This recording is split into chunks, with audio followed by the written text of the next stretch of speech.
Bonjour à tous et à toutes et bienvenue dans Papille, le podcast de pâtisserie qui remet le goût, l'émotion et la créativité au cœur de la discussion.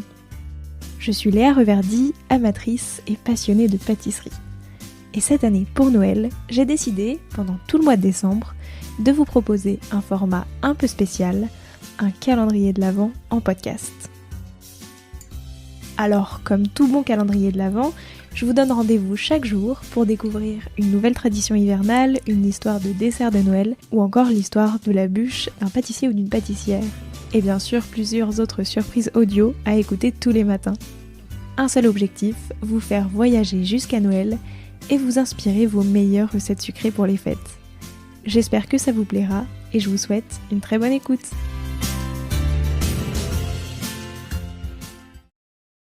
Le panettone est une brioche fourrée de raisins secs, de fruits confits et de zeste d'agrumes.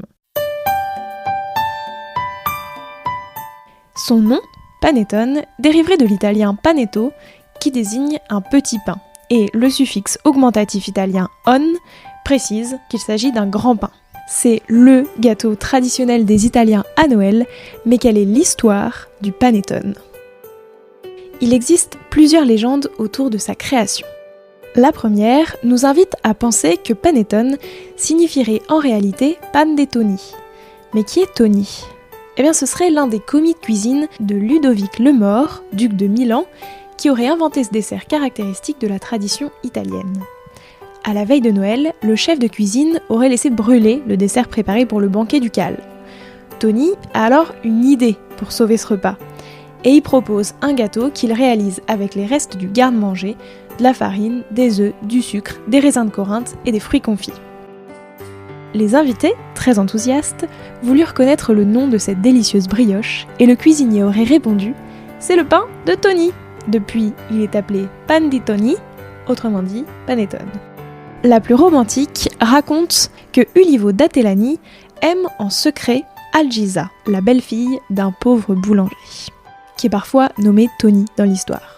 Alors pour se faire embaucher comme apprenti et espérer séduire Algisa, Ulivo se déguise, il tente de se faire embaucher en inventant un dessert très riche, fabriqué avec la meilleure farine du moulin, des œufs battus, de la levure, du sucre, quelques raisins de Corinthe, du miel et des fruits confits.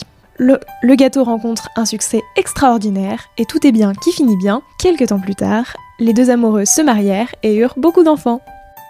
Côté tradition, on raconte qu'à l'origine, on voulait célébrer Noël avec un pain plus riche que le pain quotidien. Et jusqu'en 1395, les fours de Milan n'étaient autorisés à cuire du pain de froment qu'en période de Noël, pour en faire cadeau à leur clientèle habituelle. D'ailleurs, panettone signifie pain de luxe. La coutume de manger du pain au froment à Noël remonte donc bien loin dans le temps. La petite ou grande subtilité, c'est qu'à l'origine, le panettone était un gros pain mis au four sans aucun moule, donc il ressemblait plus à un gâteau écrasé qu'au panettone qu'on connaît aujourd'hui. Et c'est Angelo Mosa, un entrepreneur italien, qui dans les années 20 décide de faire lever la pâte en 3 fois pendant presque 20 heures avant de le cuire dans du papier de cuisine absorbant et lui donner une forme verticale. Et c'est comme ça qu'est née la forme classique que l'on connaît aujourd'hui. Traditionnellement, il est servi en tranches verticales, accompagné de vin doux, de vin corsé ou encore de boissons chaudes. On peut le manger de différentes façons, que ce soit en fines tranches ou plutôt en tranches épaisses, au petit déjeuner ou en dessert, en fin de repas, bref, quand vous voulez. Et à Milan, il y a une autre petite tradition qui est de conserver un morceau du panettone consommé au repas de Noël pour le manger ensuite rassis en famille le 3 février lors de la Sainte Blaise ou de la fête de San Baggio. Pourquoi ? Parce qu'on attribue à ce saint quelques miracles, comme celui d'avoir sauvé un jeune homme sur le point de s'étouffer avec une arête de poisson en lui faisant avaler un peu de pain. Du coup, en mangeant du panettone le 3 février, on préserve sa santé et surtout celle de ses voies respiratoires. En France, si vous souhaitez déguster un bon panettone, je vous conseille ceux de Christophe Louis, qui est, je pense, le maître en la matière. Et pour clore cet épisode en beauté, voici 3 infos sur le panettone. La première, on estime la production mondiale de panettone entre 100 millions et 200 millions d'unités par an. L'Italie veut obtenir une Denominazione di Origine Controllata pour le panettone, mais n'y est toujours pas parvenue. La Chambre de commerce de Milan a toutefois déposé une marque pour certifier les panettone produits suivant les méthodes artisanales. Il y a donc un cahier des charges rédigé par le comité des maîtres pâtissiers milanais qui permet d'identifier en détail les ingrédients et les étapes de préparation et les caractéristiques du produit. Un panettone doit donc contenir au moins 20% de son poids en raisin sultanine, d'écorce d'orange ou de cédrat confit, et au moins 10% de son poids en matière grasse. Bonne dégustation et à demain pour une nouvelle histoire. Merci d'avoir écouté cet épisode jusqu'au bout. Si vous avez une idée, une envie, une question ou tout simplement envie de discuter, rendez-vous sur mon compte Instagram @learvrd.